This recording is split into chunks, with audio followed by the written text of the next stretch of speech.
Hello, hello, welcome and welcome back to T is for Temidayo. It is 11:49 p.m.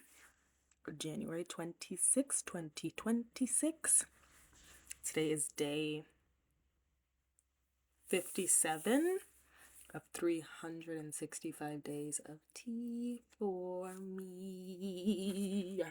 Let's get started. So this is the old bottle. I just want to see if there's anything left inside of it. I switched to the new bottle when I took it to Chicago because I was like, I'd rather have a full bottle so I have everything that I need. But there might still be some in here, so let's see if we can get anything out of this.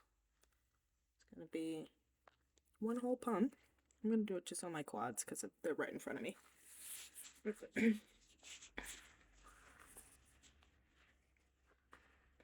Love the amount of literal leg room that's available to me just doing it on my quads. The shoulders, I know it's like that's a part of the historical place that they have gone, but there's so much more room on my quads. All right, let's see if we can get a second pump out of this. All right, yeah, that's like that's a whole second pump, so I think we're good to go. We'll see how many we get out of this. So I do want the bottle to be completely empty. And now that I'm back, I can like switch it out if I need to, like mid dose. Getting in between the fingers.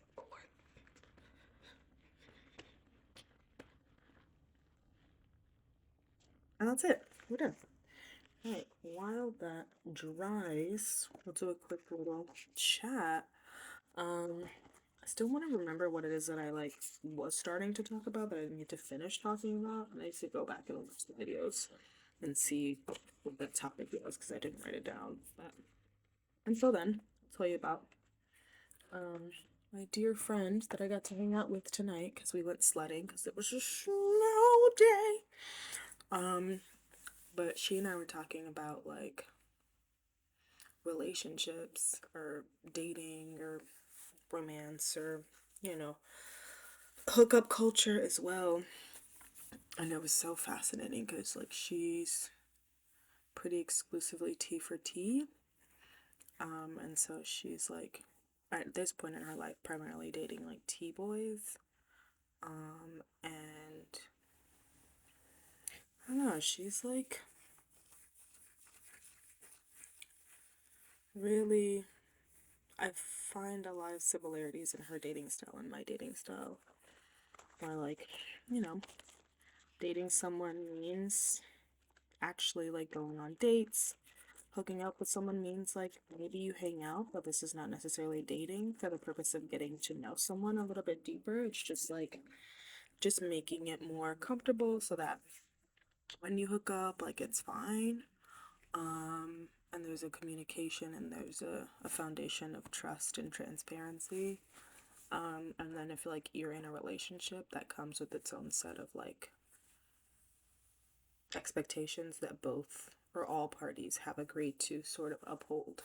And I find like we're kind of living in this hyper hookup, fast forward relationship, dating without courtship, without like actually getting to know the person, without deciding if we're going to agree upon what it is that we're doing, like if we're both on the same page about what it is that we're doing. And I'm like, you know, it's not the first time that I've heard people being like, yeah, we hooked up once and then all of a sudden they were hitting me up every day wanting to talk to me on the phone.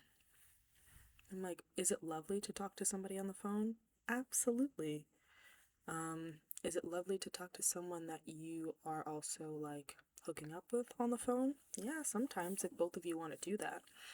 But I think the assumption that just because you're hooking up with someone means all of a sudden like they have full access to you all of the time is just that. It's an assumption.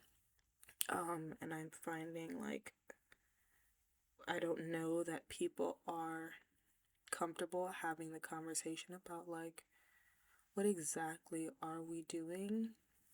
And I always come back to the phrase like what do we owe each other? And I know it's not like reciprocal in that sense of like transactional rather. But it is reciprocal. It can be reciprocal in terms of like these are the needs that you have. These are the needs that I can provide from those needs. These are the needs that I have. What is it that you can provide based on the needs that I've presented to you that I'd like to get fulfilled? And I don't want that to seem like I'm being transactional. I know that's what it sounds like, and maybe there's a better way to describe it, but I think in terms of like compatibility and saying like, yeah, like that thing that you like to do, whether that's go out dancing every weekend or go to concerts or volunteering or, going to protests, like whatever it is that you do, I would like to know that I want to do some of those things with you if that's what we would like to do with our time together. And if we're just interested in like hooking up, playing a little bit of house before, during, and after care, then like that's okay. Actually, I think I prefer people be more willing to just name that that's exactly what they have the capacity for than to pretend like they have the capacity for more and then finding the other people involved being disappointed at the fact that like what it is that they have to provide is not sufficient for what it is that they said they could provide. And also, we need to stop just like randomly expecting one hookup to mean you can call anytime, all the time. Like, that is, I don't know where that assumption came from, but she was describing like a situation where somebody had hit her up being like, let's get together. And she was like, cool. And then all of a sudden, that became like a sort of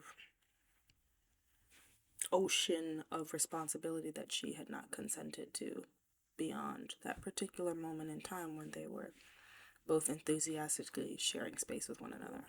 I think that's not fair. I don't know though. I don't know why we do that to each other. I think it's just like I think the fear of rejection makes people want to claim that they can do more than they can. And then I think like our desire for connection sometimes exceeds our capacity to be responsible to that connection. And that is tricky. That is tricky. Just because I want to be able to be like, oh yeah, I want to like be in a long-term situation with somebody and exclusive and maybe we live together and blah blah blah. I'm like, okay, that's really lovely. What are the actionable steps that I have in front of me that can make it so that if and when that arrives to me, I am available for it in every sense. Like, I don't know that people are having that side of the conversation. They're just like, yeah, I want it, so I'm gonna get it. I'm like, okay, now that you've got it, can you even handle it? Um, yeah, it's wild to me. It's really wild to me. So I've been very much like, I'm in an exclusive relationship right now, and we just hit a 1 year mark, and I'm like, cool. This is an opportunity for us to like take stock. How has this year been? What's been working? What's not been working? What do we want more of? What do we want to change? What do we want to stop? So that this continues to benefit the both of us and we don't just get stuck in this like, this is what a relationship looks like. Like, we have the power to build it to our desire. And I want that to be a part of the continuing conversation for myself and my relationship, for my friends and their relationships as well. Especially as queer trans people, like, we have imagination on our side. So let's exercise it, you know? If you made it to the end of this video, thank you so much for watching. T is for Temidayo. Tune in tomorrow for another day of 365 days of tea for me. I love you. Good night. See you tomorrow. Bye.